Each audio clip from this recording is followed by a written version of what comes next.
오늘 출애굽기 20장 1절에서 7절 말씀, 십계명의 말씀이죠. 이 말씀을 가지고 1월달 2025년으로 시작하는 이 한 해 우리가 정말 하나님을 더 어떻게 섬기며 어떻게 예배할 것인가, 그 말씀 가운데서 그 은혜를 누리시는 저와 여러분들 되시길 소망합니다. 예배를 성공할 때 하나님께서 이후에 6일도 하나님 지켜주시고 2025년도도 지켜주시고 우리의 인생도 하나님 지켜주실 줄로 믿습니다.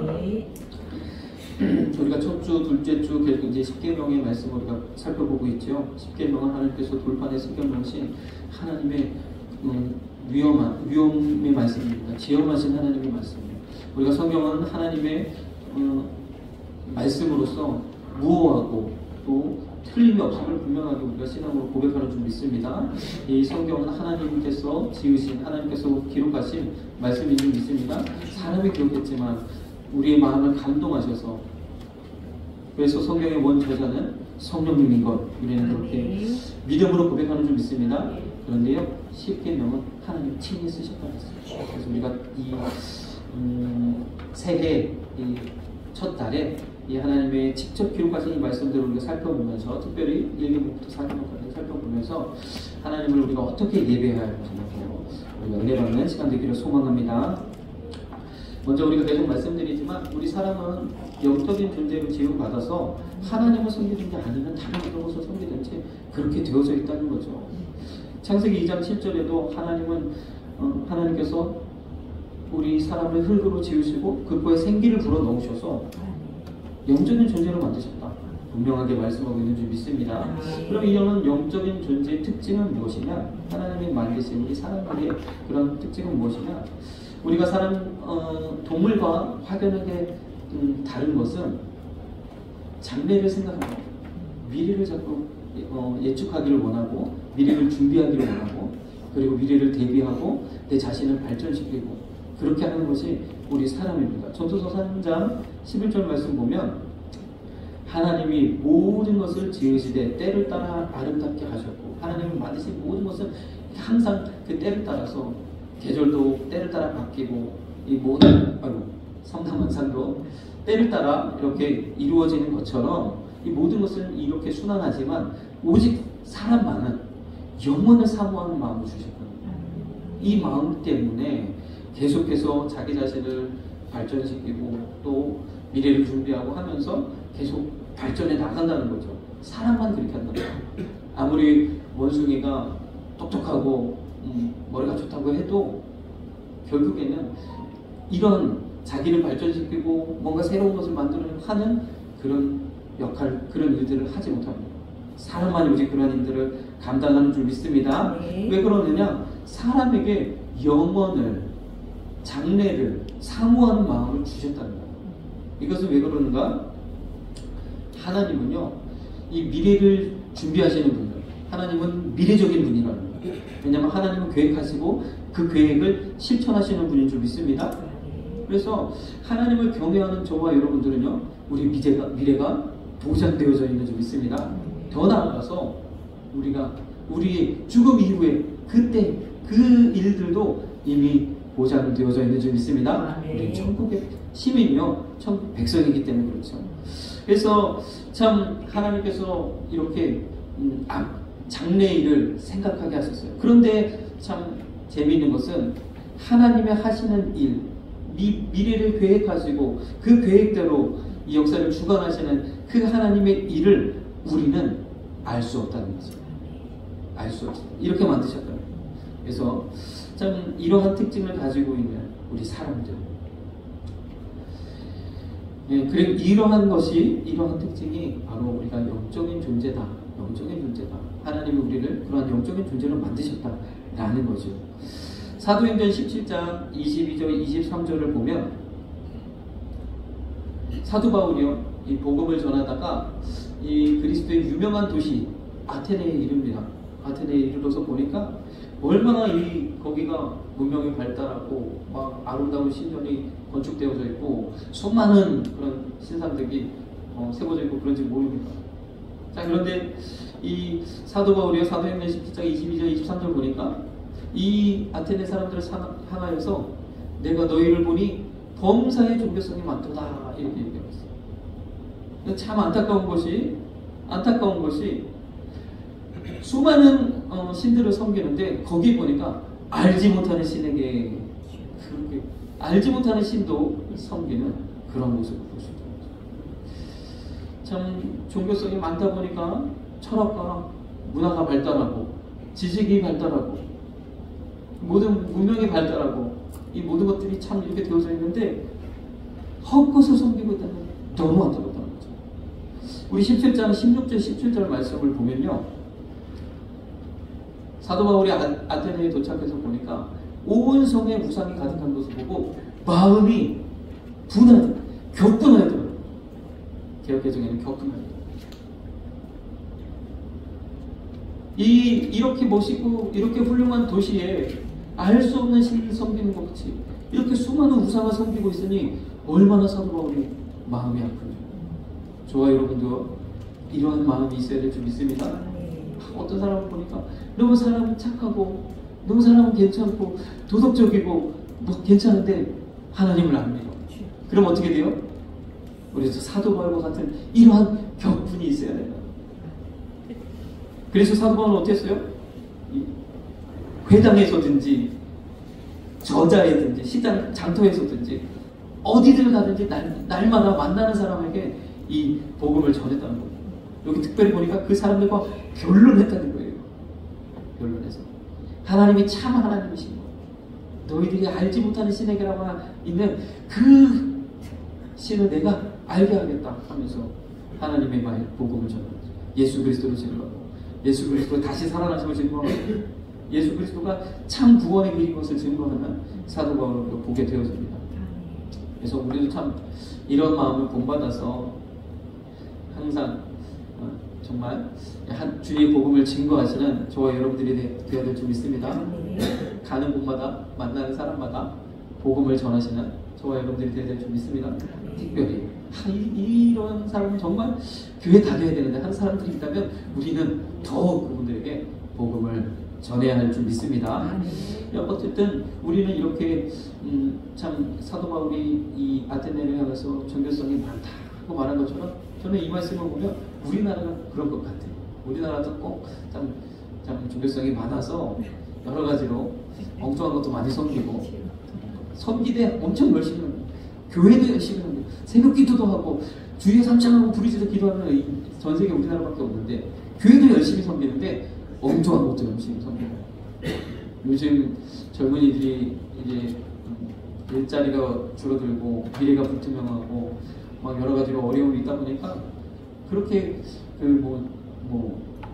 타로, 점진, 사주팔 이런 데를 찾는 사람들이 그렇게 많다는 거죠. 점을 많이 쓴다는 거죠. 처음에는 장난삼아 또는 재미로 시작하지만 점점 거기에다 더 의미를 두게 되고 그래서 참 하나님 기뻐하시지 않는 그런 일들이 늘어나고 있어요. 우리가 그래서 정말 나라 민족 위해 기도해야 될 줄 믿습니다. 이 영적인 현상이니까. 자, 이렇게 참 하나님께서 우리를 영적인 존재로 만드셔서 무엇이든 하나님을 섬기도록 하나님을 이렇게 만드셨는데 오늘 하나님께서는 우리에게 이렇게 말씀하십니다. 어떤 형상이든지 우상을 만들지 말라고. 아멘. 출애굽기 20장 4절 제2계명의 말씀이죠. 너를 위하여 새긴 우상을 만들지 말고 또 위로 하늘에 있는 것이나 아래로 땅에 있는 것이나 땅 아래 구석에 있는 것에 아무 형상이든지 만들지 말고. 그래서 과거에 열심으로 주님을 섬겼던 우리 부모님 세대들은 이런 어떤 형상이 있는 것을 참 싫어하셨어요. 저희 부모님도 인형 같은 거 집에 두는 거 원치 않으셨어요. 우산 단지가 다 보이고. 그래서 저희가 인형을 사갖고 오면 오늘은 갑자기 없어졌어. 학교 갔다 오면 없어져. 내다 버리셨어요. 얼마나 그때 아까운지. 근데 오늘 우리가 하나님께서 이 우상을 만들지 말라고 명령하신 이 말씀의 그 깊은 뜻을 더 알아가기를 소망합니다. 하나님께서는 아브라함도 본토 친척 아비 집을 떠나라고 했죠. 고향 땅으로 떠나라고 했어요. 아버지와 함께 있지 말라고 했어요. 왜 그럽니까? 그가 있었던 곳이 우상을 섬기는 곳이고 그의 아버지가 우상을 섬기는 그런 사람이었기 때문에 거기서 떠나라 했는 줄 믿습니다. 이스라엘 백성을 애굽에서 종살이 할 때 하나님 그들을 애굽에서 끌어내셨죠. 왜 그렇습니까? 애굽 안에서 그 수많은 그런 신들을 섬기는 그것에 하나님 두고 싶지 않으셔서 그들을 끌어내셔서 가나안 땅으로 들어가게 하시고 그곳에서 오직 하나님만 섬기게 하셨는 줄 믿습니다. 우리가 이 우상과 함께하기를 하나님 원치 않으신다는 거죠. 아까도 말씀드렸지만 로마서 1장 21절 23절에 있는 말씀 보면 우리는요 우리 안에 하나님을 알만한 것을 주셔서 우리 안에 이 하나님을 감지하는 능력이 우리 안에 있어요. 그런데 하나님을 마음에 두기를 원치 않아서 하나님을 섬기지 않냐고 엉뚱한 것을 섬긴다는 거죠. 그래서 위대하신 이 세상을 창조하시고 다스리시고 통치하시는 하나님의 영광을 썩어질 금수와 버러진 형상의 우상으로 바꿔버렸다는 거죠. 우리를 어떻게 할 수 없는 복을 주지도 못하고 우리의 문제를 해결하지도 못하는 그러한 우상을 섬기는 그런 것으로 바꿔버렸다 이야기하고 있습니다. 로마서 1장 20절에도 보면 분명히 우리 안에 하나님을 알만한 것을 주셨다고 했어요. 그런데 그것을 가지고 하나님을 섬기지 아니하고 어떤 엉뚱한 것을 섬기는 그것은 하나님이 기뻐하시지 않는 줄 믿습니다. 골로새서 2장 22절 23절 말씀을 보면요 이러한 우상을 섬기는 일들은 사람의 명과 가르침을 쫓는 것과 같다. 결국에는 사람의 가르침이 사람의 그런 명령이고 사람의 가르침이라는 거예요. 또 이런 것들은 자의적인 숭배라는 겁니다. 내 안에서 내가 만들어낸 그런 숭배라는 거죠. 자의적인 숭배라는 것은요 아무런 힘이 없는 내게 복을 줄 수도 없고 내 문제를 해결할 수도 없고 나를 변화시킬 수도 없는 아무런 힘이 없는 그런 것들을 숭배하는 것 그것이 자의적인 숭배입니다. 아무런 영적인 힘이 없는 그것을 섬기는 거죠. 예배의 대상이 되지 않는 것을 예배하는 것을 말하는 거죠. 다시 말하면요 자의적 숭배라는 것은 예배의 대상을 잃어버린다. 우리는요 우리의 예배의 대상이지 우리 하나님을 온전히 예배해야 될 줄 믿습니다. 그래서 우리가 우상 숭배라는 것을 오늘날 우리의 삶 속으로 가져와 봤을 때 우리가 예배하지만 예배의 대상을 잃어버릴 때 참으로 우리가 하나님 앞에 예배하지 못할 때 신령과 진정으로 영과 진리로 하나님 앞에 예배하지 못할 때 우리는 조심해야 된다는 거죠. 자, 골로새서 2장 18절 19절 말씀을 보면 더 분명하게 나옵니다. 여기 보니까 일부러 겸손함과 천사 숭배함과 여러 가지 이런 종교적인 그런 섬김의 모습들이죠. 그런데 여기 그렇게 말씀하고 있어요. 저가 그 본 것을 의지하여 그 육체의 마음을 쫓아 헛되이 과장하고 천사를 숭배한다는 걸 과장하면서 그러면서 19절이 중요합니다. 19절에 머리를 붙들지 아니하는지라. 머리는 누구예요? 교회의 머리 대신 예수 그리스도. 자, 예수 그리스도를 붙들지 못하게 되는 예수 그리스도를 붙들지 아니하는 그 어떤 것을 천사라 할지라도 우상이 되어진다는 것이죠. 우리가 주의해야 될 줄 있습니다. 우리 교회의 머리 대신 주님, 나의 구원자 되신 예수 그 이름으로 우리가 예배하고 그 보혈에 힘입어서 이 자리에서 우리가 예배하는 줄 믿습니다. 우리 교회의 머리 대신 주님을 우리가 놓치는 순간 우리는 엉뚱한 것을 섬기는 것과 같은 그런 일이 될 수 있다는 거죠. 출애굽기 32장 4절 말씀 보면 참고적으로 이 말씀 보면 우리가 지금 10계명을 보고 있지 않습니까? 이 10계명을 두 돌판에 새겨서 시내산에서 받아가지고 내려오는 그 사이에도 이스라엘 백성들은 우상을 금송아지를 만들고 중요한 거는 그 금송아지가 무엇이다? 하나님이다. 너희를 애굽 땅에서 인도해낸 너의 하나님이야 라고 하는 거죠. 우리가 예배의 대상을 우리가 잃어버리면 내가 참으로 영이신 하나님을 예배하지 못하면 이렇게 될 수 있다는 거죠. 골로새서 3장 5절 말씀 더 분명하게 이렇게 말씀하고 있죠. 탐심은 우상 숭배다.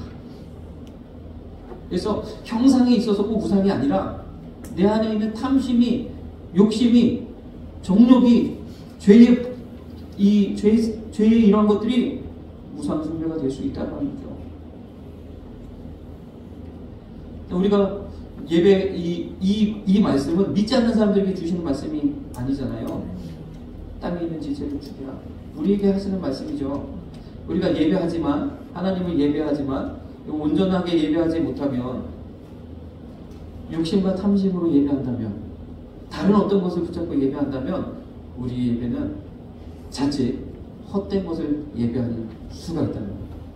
그래서 주님 말씀하셨죠. 마태복음 6장 24절에는 하나님과 재물을 경외해서 섬길 수 없다 그랬어요. 우리가 이 탐심의 가장 핵심이 되는 게 돈이지 않습니까?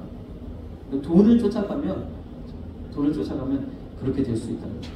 참 이 영적인 일은 그런 것 같아요. 처음에는 내가 그것을 섬기는 것 같지만 시간이 지나면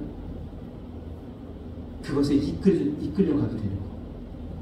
우리가 이단에 빠지는 것도 그렇잖아요. 처음에는 뭐 성경 공부다, 아니면 뭐 거기 사람들과의 교제다, 뭐 이런 것들 때문에 내가 나아가지만 나중에는 영적으로 매여서 거기 딱 끌려가게 된다는 거예요. 돈도 그렇잖아요. 돈을 우리가 열심히 벌어서 잘 살아보고자 하고 좀 열심히 돈을 쫓아가지만 나중에는 돈이 막 끌려다니게 되죠. 탐심이라는 게 이럴 수 있다는 거죠. 참 이런 것들이 영적인 형상의 특징이에요. 그래서 우리는 예배할 때 온전히 우리 예배의 대상이신 하나님, 그리고 우리를 구원하신 예수 그리스도를 온전히 붙들고 예배하시는 저와 여러분들 되시길 소망합니다. 예수님을 붙들지 못할 때 그때가 위험하다는 거예요. 예수님을 늘 붙들고 예배에 승리하시는 저와 여러분들 되시길 소망합니다. 그 다음으로는요, 하나님께서 이 세 번째 계명인 하나님의 이름을, 여호와의 이름을 망령되이 일컫지 말라 말씀하셨어요. 다른 번역본을 보니까 함부로 부르지 말라 이렇게 된 것이 있어서 제가 그렇게 제목을 붙여봤는데, 하나님은요 당신의 이름을 함부로 부르지 말라고 하셨다. 너는 너의 하나님 여호와의 이름을 망령되이 일컫지 말라. 나 여호와의 이름을 망령되이 일컫는 자를 죄 없다 하지 아니하리라. 그래서 이스라엘 백성들은 이 말을 고지고대로 문자 그대로 해석해서 성경을 읽거나 낭독하거나 기록하거나 할 때 이 하나님의 이름이 나오면, 그렇죠, 그 이름을 그대로 부르지 않았어요. 바꿔서 불렀어요. 아도나이라고 불렀어요. 나의 주여라고 불렀어요. 성경을 읽다가 여호와 이름이 나오면 아도나이라고 바꿔서 불렀어요. 또 성경을 기록할 때도 그렇잖아요. 성경을 기록하다가 여호와 이름이 나오면 어떻게 붓을 다시 새로 빨고 목욕제계를 하고 경건한 마음으로 다시 그 기록을 시작했다고 하지 않습니까? 근데 하나님은요 오늘 망령되이 일컫지 말라. 하나님의 이름이 없인 여김을 받지 않게 하라. 이런 말씀을 통해서 우리에게 무엇을 요구하십니까? 우리가 10계명을 좀 잘 살펴보면 제1계명은 누구를 예배할 것인가? 우리가 하나님만 예배해야 된다는 것을 말씀하고 있는 줄 있습니다. 제4계명은 예배할 날짜를 하나님 정해주셨어요. 예배할 날을, 주님의 날을 우리에게 정해주셨어요. 그럼 2계명, 3계명은 무엇이겠습니까? 어떻게 예배할 것인가? 하나님 우리가 어떻게 예배할 것인가? 아까 우리가 보았던 것처럼 예수님을 붙들고, 예수님을 붙들지 아니하는 그때가 우상 숭배가 되어줄 수 있다는 것을 우리가 경각심을 가지고 주님을 의지하면서 예배해야 된다. 또 이 말씀을 통해서 주님의 이름이 없인 여김을 당하지 않는 그러한 예배를 드리기를 주님이 원하시는 줄 믿습니다. 신명기 4장 29절 말씀 보면 하나님의 이름을 망령되이 일컫지 말라 하신 그 말씀의 깊은 뜻은 하나님만 사랑하라는 거죠. 마음을 다하여, 뜻을 다하여, 성품을 다하여 하나님만 사랑하시는 저와 여러분 되시길 소망합니다. 그렇게 예배하라고. 그렇게 이스라엘 백성은요 이 구약의 제사를 드릴 때에 그냥 그것을 형식적으로만 그냥 드렸어요.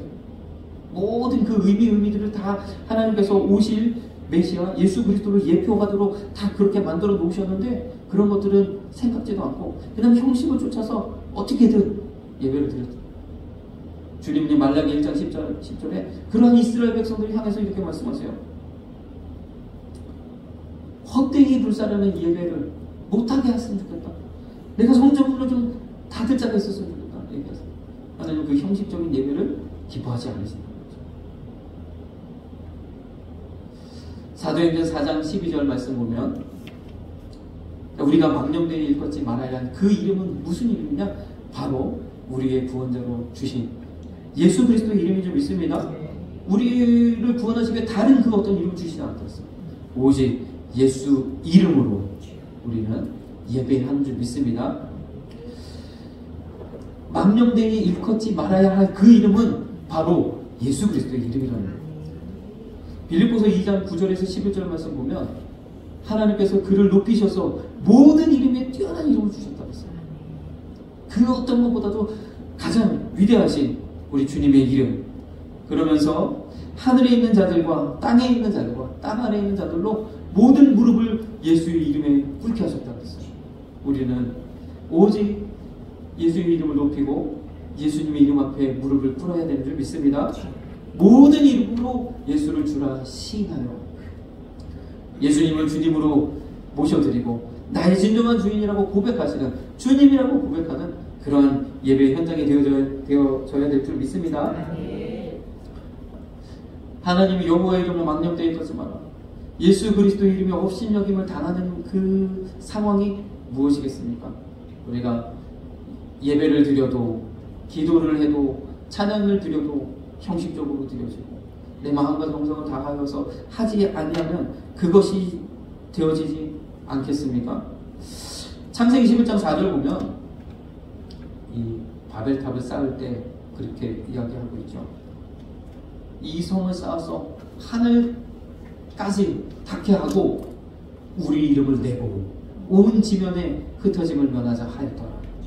우리가 이 예배의 자리에 나의 어떤 내 이름을 드러내고 내 이름을 나타내고자 하는 그러한 일들은 없었는지, 그런 바벨탑을 쌓지는 않았는지 우리가 돌이켜보면서 오직 주님의 이름을 붙들고 주님의 이름을 높이시는 저와 여러분 되시기를 주님의 이름으로 축복합니다. 주님 이러한 예배를 받으시길 원하시는 거죠. 오직 예수님으로 말미암아 구원받은 저와 여러분들이 하나님의 우리에게 주신 참 은혜를 누리면서 믿음으로 살기를 원하시는 그 하나님의 뜻을 우리가 잘 깨달아서 정말 주님만 섬기고 우리의 초점이 온전히 주님께로 향하시는 그러한 예배되기를 주님의 이름으로 축복합니다. 내가 찬양을 하든지 기도를 하든지 무엇을 하든지 봉사를 하든지 주님께 초점을 주시고 이 모든 일을 행하시는 저와 여러분들 되시기를 소망합니다. 마지막으로 하나님은요 이렇게 예배하는 사람을 찾으신다는 거죠. 이렇게 참으로 예배하는 저와 여러분들은요 이제 우상을 만드는 것이 아니라 거룩한 성전을 세워가야 하는 줄 믿습니다. 우리가 성전된 것 그것을 기억하고 이 거룩한 성전으로 우리가 지어져 가야 되는 거죠. 요한복음 4장 23절 말씀 참으로 예배하는 자들을 찾으시는 줄 믿습니다. 신령과 진정으로 개역개정에서는 영과 진리로 예배하는 자들을 하나님은 찾으시는 줄 믿습니다. 저와 여러분들이 이렇게 예배할 때 하나님의 은혜를 베푸시고 놀라운 복을 우리에게 부어주시는 줄 믿습니다. 자, 고린도후서 3장 3절 말씀 우리가 계속 이 10계명의 말씀을 보면서 이 말씀을 우리가 계속 보게 되는데 오늘 이렇게 말씀하고 있는 거예요. 너희가 바로 그리스도의 편지다. 저와 여러분들이 그리스도의 편지인 줄 믿습니다. 우리 안에 하나님께서 이 두 돌판에 10계명을 기록하셨던 것처럼 우리 안에 이 말씀을 우리 신비에 새기셨다고 이야기합니다. 우리가 온전히 주님의 날, 주님만 하나님만을 예배하고 주님의 날, 주님이 주인 되신 그날에 하나님을 예배하고 하나님만 온전히 붙들고 예배할 때 예수 그리스도 그 이름을 붙들고 예배할 때 우리를 통하여 그리스도의 편지를 내 주변에 있는 사람들이 읽게 되는 줄 믿습니다. 우리가 편지로서 그 일들을 어떻게 감당하는 가 바로 온전하게 예배할 때 온전하게 예배하는 저와 여러분들의 삶을 통하여 그리스도가 다른 사람들이 그리스도를 읽게 되어진다는 거예요. 우리가 그러한 편지의 역할을 감당하게 된다는 거죠. 그렇게 되어지시는 저와 여러분들 되시길 소망합니다. 예배에 승리하시는 저와 여러분들 되시길 소망합니다. 이렇게 참으로 예배할 때 하나님께서 우리가 하나님 되시고 우리는 하나님의 자녀 되어져서 한량없는 은혜와 복으로 우리에게 임하여 주시는 줄 믿습니다. 지금의 이 나라의 혼란과 이 나라의 그 어려움도 마찬가지예요. 우리가 온전하게 예배하지 못했기 때문에 이러한 문제가 생기는 겁니다. 저는 제가도 계속 말씀드리지만 코로나 시기를 겪으면서 저 역시도 그래 이렇게 팬데믹이 오고 이렇게 전염병이 확산되는데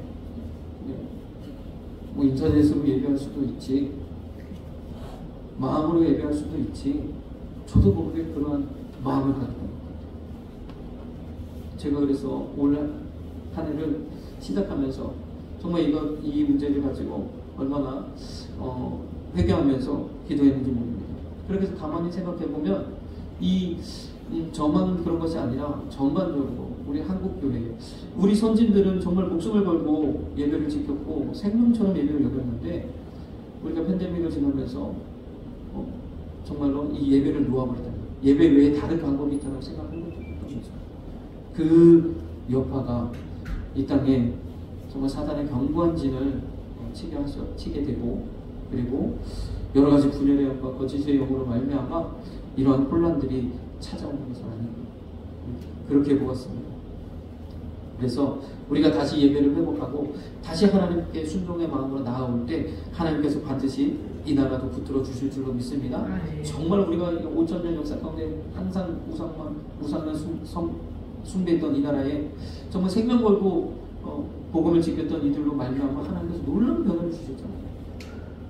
가는 곳곳마다 교회가 섰고 가는 곳곳마다 정말 부흥의 역사가 일어났고 그와 동시에 이 나라도 모든 것이 풍족하고 잘 살게 되는 은혜를 하나님께 부어주셨는데 이제는 목 좀 들다시고 배부르게 되니까 어떤 분은 내 안에 예수님이 계시고 내 안에 내가 그러니까 교회 안 나가도 된다고 이야기하면서 얼마나 참 하나님은요 반드시 오늘 이 십계명의 말씀을 통해서도 그러한 사람들에게도 죄를 부르신다. 내 이름 망령되이 걷지 않는 대로 죄 없지 않다 하시라고 하셨어요. 우리도 내가 하나님 앞에 예배할 때 좀 무거운 주제이지만 2025년도에는 예배의 승리함을 통해서 하나님은 우리 삶 가운데 함께 하시고 은혜와 복을 더하시는 놀라운 은혜를 은혜의 주인공 되시길 소망합니다. 마지막 한 절 우리가 보겠습니다. 고린도후서 6장 16절 말씀입니다. 이 말씀 우리 같이 한번 읽어보겠습니다.